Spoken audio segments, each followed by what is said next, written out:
How's it going, YouTube? This is Yamago Productions, and today I have another deck profile for you from the GOAT format era of Yu-Gi-Oh! This deck has been nicknamed Beatdown or Zoo Beatdown by the community and was never actually played during GOAT format, but is entirely made up of cards legal during that era of the game. If you enjoyed this video, please feel free to let me know by leaving a like or a comment, and if you're new to the channel and you want to see more videos just like this one, maybe even consider subscribing. Thanks, now let's get straight into this deck profile. Alright, so we're going to start things off with our triple copies of Berserk Gorilla. This is your main beater for the deck. He has the most attack of anybody without any effects in your deck. And there's not really much else to say about him. You know, he has 2,000 attack, he's an easy normal summon, he gets over pretty much anything in the game. He obviously loses out to a lot of tribute monsters or chaos monsters, but for the most part he's definitely one of the safest and best normal summons you can make in the game. And synergizing really well with this is going to be our triple copies of Enraged Battle Ox. If you don't know what this guy does, he makes it so all beast or beast warrior type monsters gain piercing damage, so that makes these guys really good for taking out goats. I mean, if you just have these guys on board together and your opponent activates a scapegoat, I mean, they're going to be losing like almost half their life points. 3,700 is a lot in this format. But if you guys are still playing Caveman Yu-Gi-Oh! And you guys still have Exiled legal, then I would definitely replace Enraged Battle Ox with Exiled. This is just for the simple reason that like you can set this guy and he's not going to get taken out by very much. He's really easier. He's a lot easier to stall with, and he doesn't die to Tsukiyomi, because that's like one of the major flaws. Now that this guy isn't legal with this deck, is that both these cards have 1,000 defense and they get hit by Tsukiyomi. So I would definitely argue that this deck lost not a lot of power, but more power than any other deck in the era from having this card banned. It's still really good, but just not as good as it once was.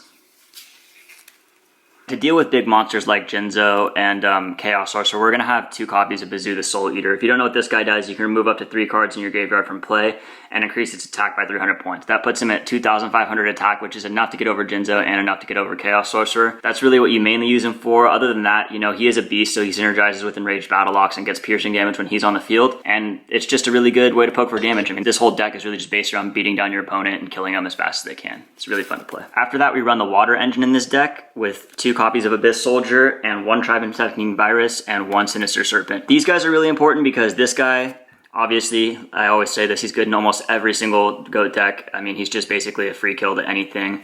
He synergizes really well with this guy because it makes his costs free. And Abyss Soldier is really good because it can get rid of a lot of problematic monsters, but it can also get rid of back row, because all it says on his card text is that return 1 set card to the owner's hand, so you can use this for back row or set monsters, which is great. And also, this card doesn't die to Tsukiyomi, which is definitely a downside to this deck since Exiled isn't legal anymore. So it's really nice to just be able to wall that card if you can. Alright, and next we're also running the Warrior Engine in this deck with 2 copies of DD Assailant, 1 copy of DD Warrior Lady, and 1 copy of Exiled Force. This guy is to out-thousanize Restrict and anything else that the rest of your cards can't deal with. And these 3 are pretty much specifically for Jinzo and Chaos monsters. This deck loses hard to Jinzo because it has such a huge trap lineup. And so it's really nice to have a lot of outs to him, because if your opponent gets Jinzo on the board and you don't have any out to it, you're definitely going to lose, because a solid like third of this deck is traps, which is pretty high, I feel like, for GOAT format, but it works.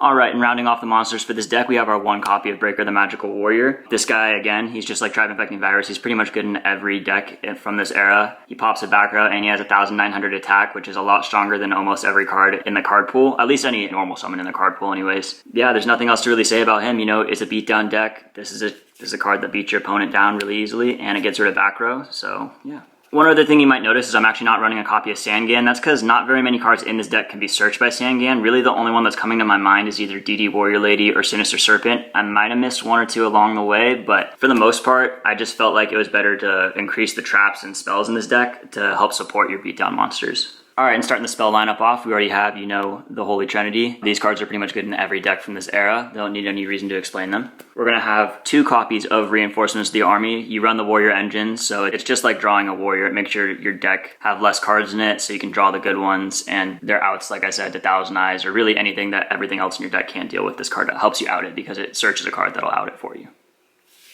Alright, so up next we have 1 Book of Moon and 2 Nobleman of Crossout. These cards work really well together because obviously you book 1 card and then Nobleman it. to get it off the field. Most decks I'd recommend playing at least 2 books, but since you don't run any flip effect monsters in this deck, you don't normally flip any of your cards face down, and it's really just to be an out to Thousand Eyes or really anything else that you get that you can't deal with. But your opponent's still going to be setting monsters, so that's why I would always pretty much run this card at 2. But I just definitely don't think you need the other copy of book in this deck. It's good to have one, but I don't think you need 2. After that, we have our equip spells. We have Premature Burial and Snatch Steal. Not really any explanation needed here. These cards are just, they let you summon for free and they let you steal a monster. It's pretty much never a bad thing.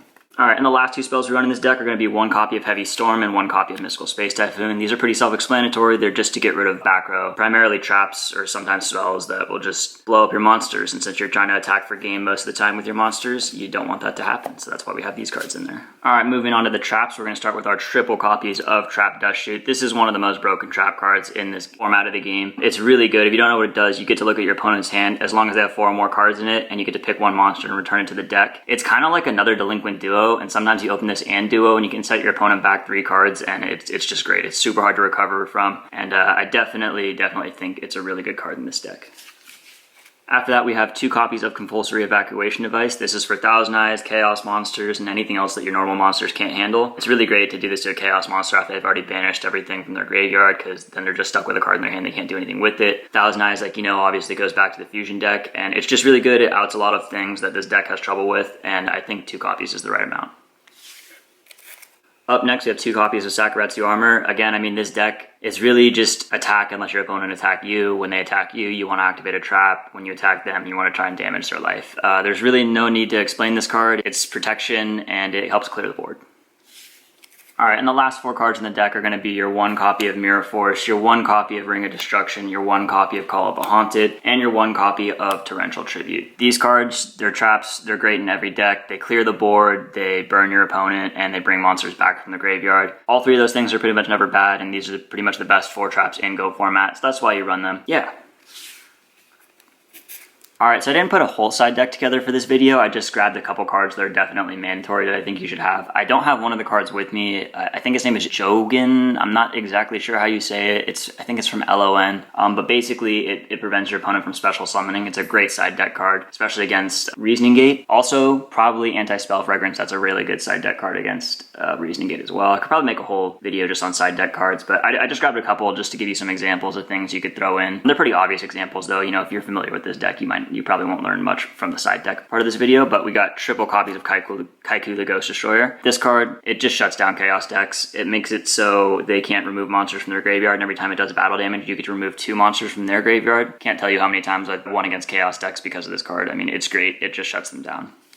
And some people might main deck this card. I definitely think it's better in the side because, like I always say, life points really do matter in this era of the game, but you're going to have your triple copies of Solemn Judgment. This card's just pretty much a no to anything. It's a no to anything that's going to out your monsters. It's a no to anything that's going to get rid of your spells or prevent you from doing well in the game in any way. Alright, well, if you enjoyed this deck profile, let me know by leaving a like, and maybe comment down below like what cards you think I should change. You know, if there's something I missed that I haven't tried yet in the main deck or in the side deck that you really think I'm missing out on that I should maybe do an update video for. And comment down below if you really like using this deck, you know, if it's one of your favorites. I know at first I definitely wasn't really a fan of it, but it really grew on me through all the playtesting I did, so now I gotta say it's definitely one of the decks I like more. Well, that's going to about wrap up this video. If you're new to the channel and you want to see more videos like this, maybe consider subscribing. Thanks, and I'll see you in the next video.